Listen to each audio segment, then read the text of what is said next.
It's time to come clean. If you've followed me for any length of time, you probably know what I'm going to say in this video because I don't hide it, but I do choose my words very carefully when I talk about this topic, and I also withhold some things that I don't share fully, but in this video I'm going to throw it all out there because I think it's important. I don't trust Donald Trump anymore. I don't trust the Republican Party anymore. I trusted him during COVID. I thought it was left versus right. I really did. Let me give you some backstory first before I jump in. This is important. If you followed me during COVID, you know I created the Great Awakening Guide at greatawakeningguide.com, and you know the cover was patriotic back then. And actually, it wasn't even called the Great Awakening Guide. It was called the Patriot's Guide to Saving America. I even have to go back. It was called the Patriot's Guide to Saving America because I perceived back then I was still in the thought process and the paradigm and the belief structure that the left was my enemy, right? That leftists were my enemy because I saw government overreach during COVID, Biden making mandates, Biden saying our patience is wearing thin with you. I remember that day like people remember the day Kennedy got shot. I know where I was. I know who I was with. I know everything about that day because I felt like that was the government making an aggression on my sovereignty. And I was like, oh shit, the game's changing. I never, before that time, I never feared the government. I never thought they were aggressive towards me. I thought I still stayed away from them. I thought they were incompetent and or corrupt, but that was a next level game. Before he said that, I'd always been under the belief of what Harry Browne said in his work, in his book, How I Found Freedom in an Unfree World, that the government, and I still believe this to a degree. I still believe this. He said that governments are inherently slow and cumbersome and hard to,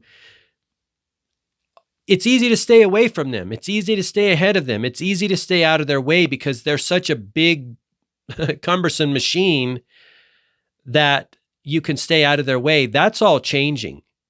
With Palantir, with AI surveillance, with CBDCs, when they plug tech in, that's going to all change, right? They've found a way to tighten up those systems. Before, it's like, oh, let's put it, all these different agencies and it was people running the machine then.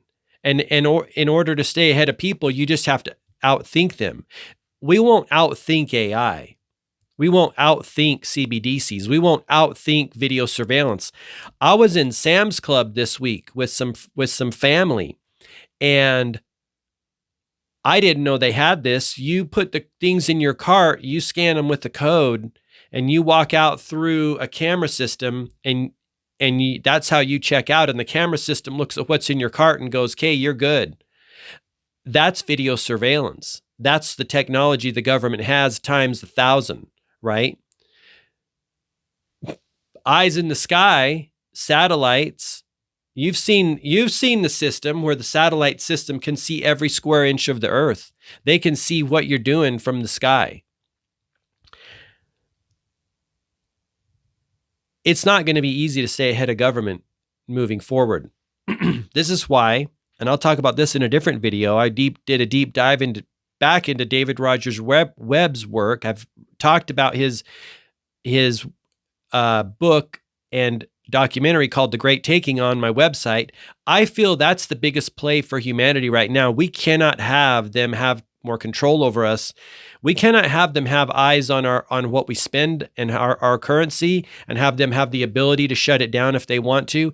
We cannot give them control of our assets, real estate assets, stocks and bond assets, physical assets of any kind.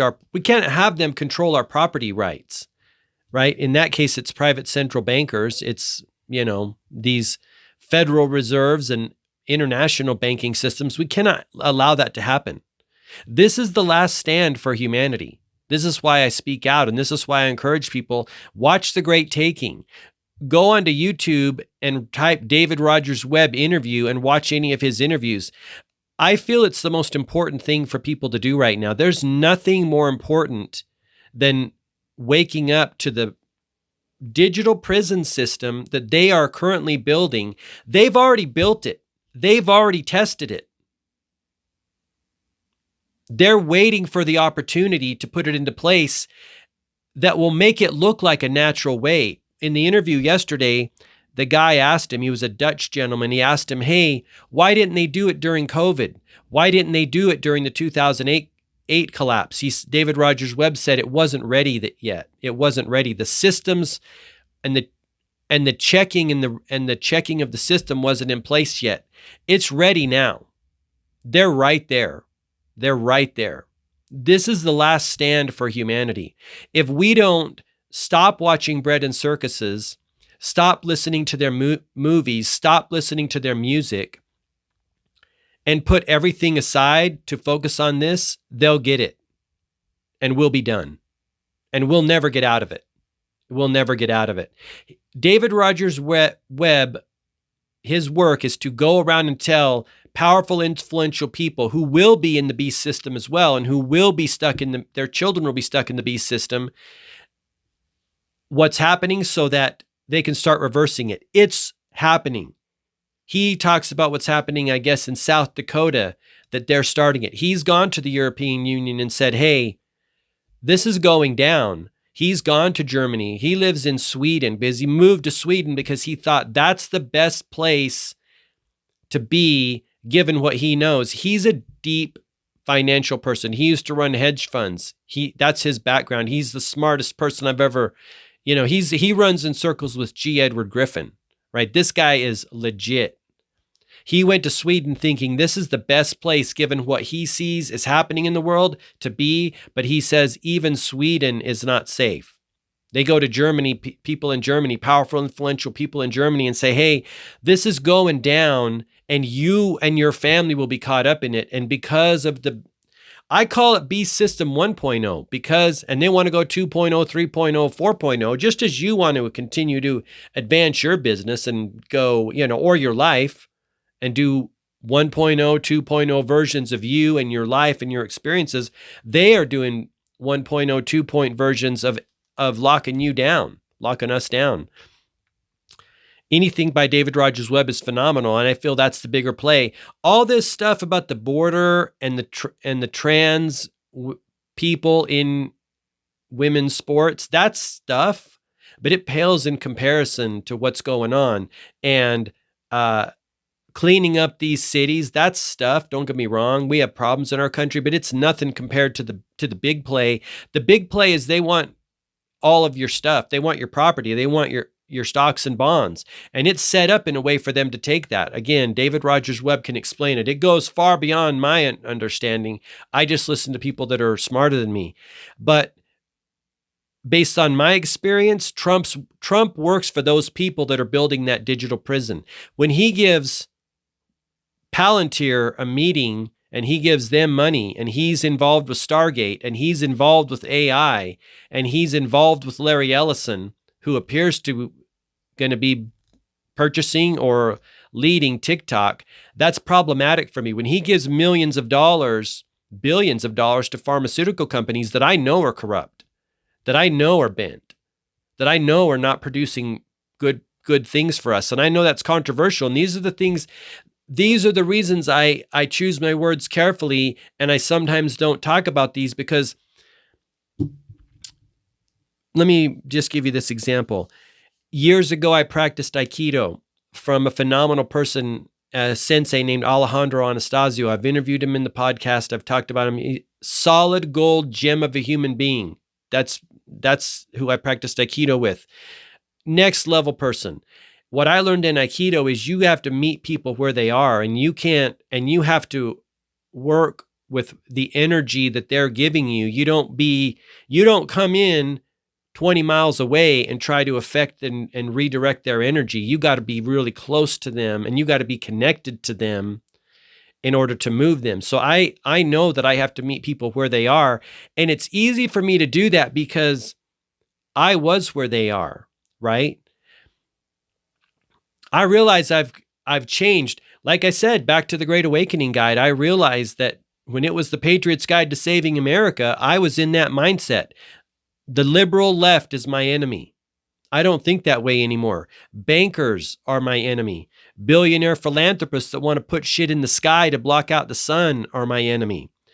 Globalists are my enemy. People who want to make the NWO, Nueve Mundo Order. I'm not going to say those 3 words because I don't want to get the little thing at the bottom of the YouTube video that says, hey, here's what the NWO really is. Because I know what it is. I don't need YouTube to think for me, and I don't want it to interfere with your ability to think for yourself. Those are my enemies. My enemies are multinational corporations that have a culture of fraud. Pharmaceutical industry has a culture of fraud. The Department of Justice, and I still can't wrap my mind around how the government didn't tie up this loose end. The Department of Justice have fined them more than any other corporation, even more than Big Oil over the last 4 or 5 decades for making fraudulent, misleading claims about their products. That causes me great pause. I don't think people know that. That's why I tell everyone I know, hey, because I just want my fellow human beings, I just want you to have the information so that you can make up your own mind. I don't want to make up your own mind. I'm not going to mandate that you make up your mind in a certain way like Joe Biden's going to. And the reason I don't think it's a left versus right thing is the government mandated it. Joe Biden didn't. Joe Biden just delivered the message that he was told to deliver from the people who run the government, which are bankers, billionaire philanthropists, multinational corporations. Those people run the government. Joe Biden and the left doesn't run the government. They may have certain ideas. I'm not saying that the people on the left and liberals haven't been weaponized against the people on the right. I'm not saying that at all. They have. The people that fight for trans to compete with women have been weaponized. They are my enemy de facto, but I know that it's not them that came up with the idea. The idea was implanted into their mind, and or it could be there could be just a few people that really believe that. Just like COVID times. I don't think there was a problem that warranted shutting down supply chains and shutting down hairdressers and restaurants and baristas, destroyed their financial future, right? But everyone in government, they all got paychecks. That's not right. That's not right. That's why I got in the fight. That's why I started speaking up, because I felt that was an aggression towards me and my people, right? At the time, I didn't see it, but I see it very clearly now what it was. It was a financial warfare. That's what countries do to other countries when they want to do financial warfare to them. Warfare is multidimensional and multifaceted.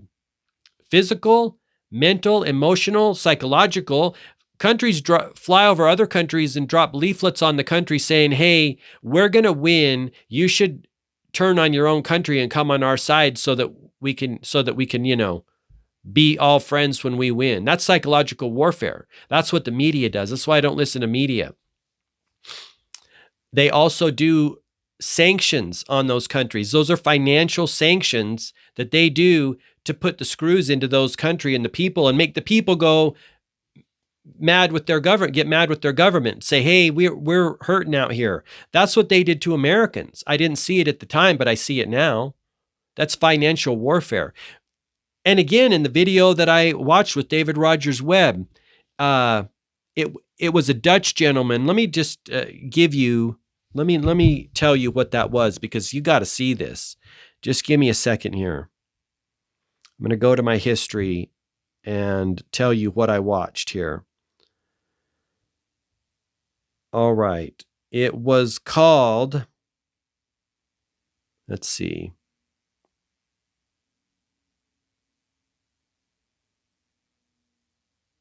Here it is. The title is David Rogers Webb on How to Stop the Great Taking, and it's from a YouTube channel called Reinvent Money. It's 58 minutes and 57 seconds long, and it's his face and green letters, How to Stop the Great Taking. You can find it on YouTube. It's got 387,000 views. It's phenomenal. It's phenomenal. It's well worth the time because I've watched a lot of his interviews and this was one of the best ones. It was really one of the best ones. I could go on and on about him, but I don't trust Trump anymore. I'm going to be more vocal talking out about it. I don't like him giving billions of dollars to the pharmaceutical industry. I don't like him saddling up with Palantir and Larry Ellison and taking $100 million from Miriam Adelson, who is a Israeli citizen. I'm done with I'm not buying the Israeli Hasbara media machine anymore. I don't like his closeness with Israel. I don't like him taking $230 million from AIPAC. I don't like his ties to Epstein. Before I woke up about Trump, I would tell people when I had a conversation with them, I'm saying, yeah, he's doing good things for America. He told the WEF to shove it. He forgave the loans to historic black colleges, or the debt to historic black colleges. He's fighting for us. He's not fighting for me anymore. He's with the very people like this that don't like me, right? CIA agents like Larry Ellison. If you don't know about Larry Ellison, sit on YouTube and Google it up. I mean, these are the biggest topics of our world right now. We're talking about centralized power and control, digital surveillance, digital prisons. This is the biggest topic. And so there's my piece. There's my piece. I'm going to be much more vocal about this going forward because I think it's very important. And there you go. Helpful resources. The Great Awakening Guide at greatawakeningguide.com. David Rogers Webb, The Great Taking. Other resources that I feel will help you on your journey are One Life, which is a system for winning, right? It's about developing yourself, creating the character and persona that you need to be in order to win the life that you want, in order to fulfill your mission in life. The heart and soul of One Life is how to find your mission. And you can get that for free when you sign up to my weekly video newsletter at gmarkphillips.com/subscribe. Focus and Flow is my product and apparel line. It's products and apparel for conscious creators. And it's all about reminding you that what you're thinking about is what you're bringing about. You know it, right? What you focus on expands. What you think about, you bring about. It's about creating consciously. That is what the wristband reminders are. It's like, make sure how you see yourself is a person that's winning and a person that's doing the things that you want to do in the world and having the experiences that you want to have, or you won't have those experiences. If you don't put yourself in alignment with the experiences you want to have, you'll never have them. So that's what that's all about. I think some of these other things back here, like the Human Beings, the Human Beings Manifesto, comes free with the package that I give people when they subscribe to my weekly video email newsletters. And I'm going to be filling that out more with other things that I feel will be beneficial and useful to you on your journey. And then in the weekly video newsletters, I talk about my journey. I talk about things that I'm seeing, but really more it's about helping you stay ahead of the BS and helping you, win and perceive better, because we're all on the same journey. I'm on the same journey too. I'm pushing into the things that I fear. I'm changing and leveling up myself as fast as I can so that I can put myself in alignment with the dreams that I have. I'm not just selling One Life. I'm also using it. I feel like I'm in the Hair Club for Men guy. Remember the Hair Club for Men guy back in the 80s or 90s? Where Cy Spurring, I got to get that video and put it on the website, where he's like, I'm not just a member, I'm a customer too. I'm a customer and a member too. So there's my piece. Thanks for watching this video. I appreciate you very much. I will catch you in the next one. All the best, health, wealth, and success. Bye-bye.